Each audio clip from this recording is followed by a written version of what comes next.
Hello, welcome to Body Empowerment. We have an unbelievably exciting episode today. This is the first time in 4 years that I have a guest.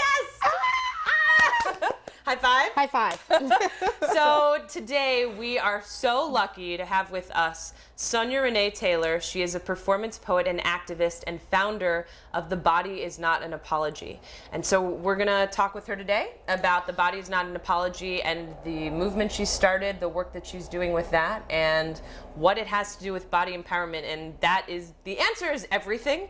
Everything she is doing is incredible work for spreading the message on body empowerment, healing, self-love, and that's why you're here. Well, thank you. So can you tell us a little bit about what The Body Is Not an Apology is? Yeah. You founded it in February 2011. I did. So if you can say why and how it came to be. So it really was an accident. I was playing around on Facebook. I am a bit of a Facebook junkie. And I had a picture in my cell phone of me and like getting ready for a show, and I was like in this black corset. And I personally thought the picture was hot, right? I loved this picture, but I was hesitant to ever share it. Like, so it just sort of stayed in my cell phone.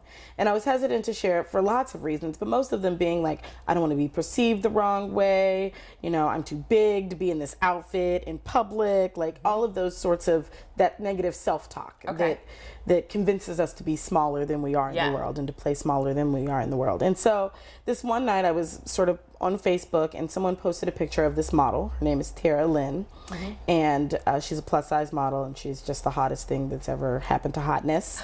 And she was a lingerie model for a company called Plie. Okay. And so she was like in this black corset selling lingerie. And I was like, wait a minute. If Tara Lynn can be in her black corset, then I can too. When I posted the picture, I was really blatant about the fact that I posted the picture. I posted that I was sort of afraid to post the picture. And then I posted a caption, and in the caption I posted my weight, like how much I weighed that in the picture, and that, you know, that I was doing it anyway. And I went to bed and I woke up and there were just tons of hits on this picture. And people just like, you know, this is amazing, you should do it. And immediately I thought like, well, no, we should all do it. Like, post a picture where you feel good about yourself. And people started doing it. Wow. And I was like, wow, obviously the world needs a place where they can feel good about themselves. And why would I not facilitate that? And so I was like, I'm going to start a little Facebook page called The Body Is Not an Apology, which is a title after a poem that I have. Okay. The Facebook page just sort of grew and grew and grew. Like right now we're growing at about 100 people every 3 days. Wow. And so this morning we're at 2,400 and something. And wow. Yeah. Yeah, I remember when I joined a few months ago, there were like 700 something. I was like 783. Right. And now it's huge. Yeah, it just keeps growing. On Body Is Not an Apology, what it started off on the Facebook page was just me like sort of putting Facebook statuses, telling people that they were beautiful and giving little unapologetic assignments to help you remember that you are divine and perfect in the flesh that you are in right now. And just like little sayings or interesting articles, just things that remind us that it's okay to be us and that it's okay to love who we are, and that the changes that we make for the betterment of ourselves have to start from a place of love. And if they don't start from a place of love, that they're not really sustainable. And so I call the people who sign up unapologetic posse members. And folks have just sort of been, so people interact and they post things and they comment and they support each other. And so we launched the website, and the website has affirmations and assignments and all of those good things. And then it also has a little thing we started called Bad Picture Monday. Yes, I see that. I have tons of Facebook friends where these pictures pop up. Yeah, so Bad Picture Monday is every Monday. I encourage people to post what they consider a bad picture as their profile picture on a social networking site. And really, it's just about the idea that we are so bombarded with image consciousness all the time. Like, and that if I look bad in this picture, it means something about who I am as a person, and looking bad, right, you know, means something. And so the idea that I'm going to spend one day not caring about my appearance and letting something else be how I validate myself in the world, and shedding that layer of shame. And so it's just a really sort of like low level way to exercise that muscle of radical self-love. I love the way you used exercise, and you're associating exercise with strengthening a muscle of self-love, Yes. rather than like going to the gym and exercising, and that practicing these sort of spiritual and non-physical activities are as crucial to our well-being as anything else. I think that they are more crucial. I've seen people exercise themselves to death, literally. Yeah. You know, and it's because the inside of them is still so broken. And so, you know, like for me, again, how do you create a sustainable existence? Right. And you cannot create a sustainable, the way I talk about body sort of in a three-dimensional way. We have myriad bodies. So we have a physical body, we have a spiritual body, and we have a mental body.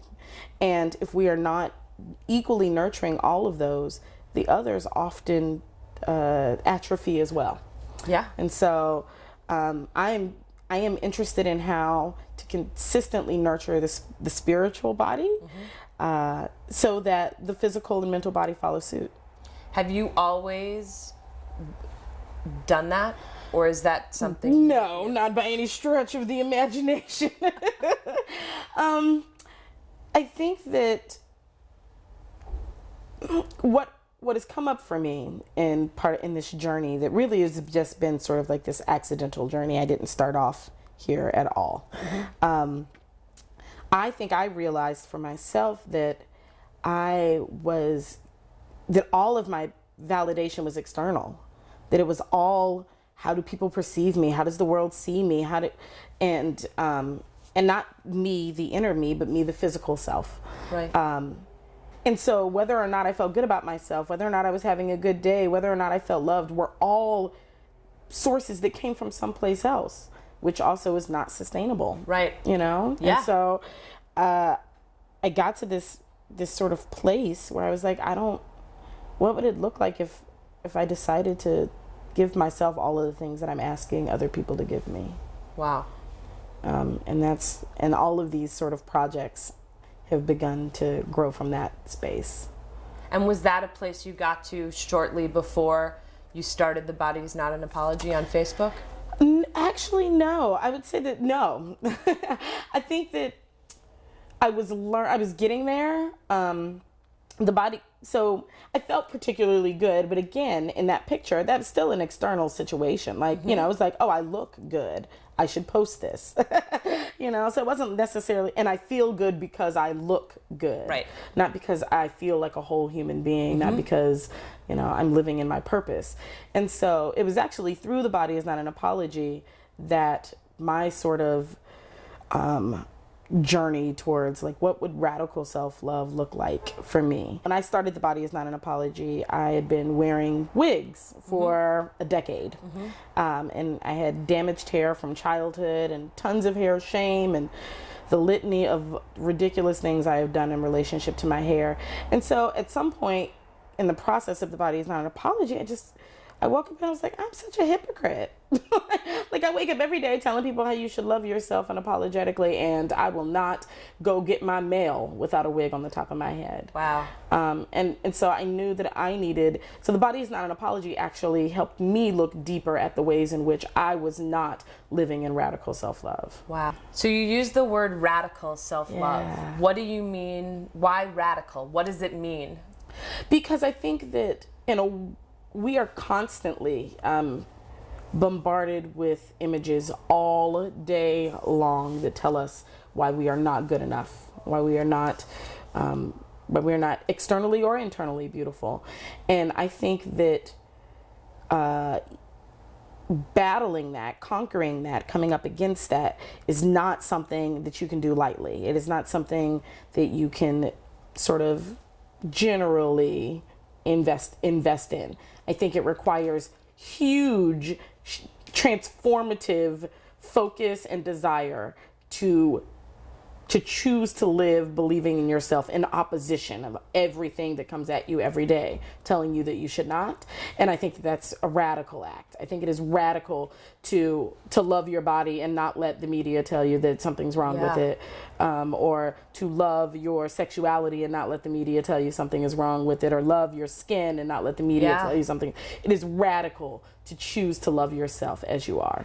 I think it's so amazing that you use the word radical, because we think of it, especially people involved in healing movements and recovery movements and positive, whatever it may be, movements, we forget that it is radical to do those things. And I think the fact that you're using that word deliberately lets everyone know that if they're not doing it, to do so is like a big deal. It's a big deal. And it can make huge changes. Because what radical implies is that major change awaits.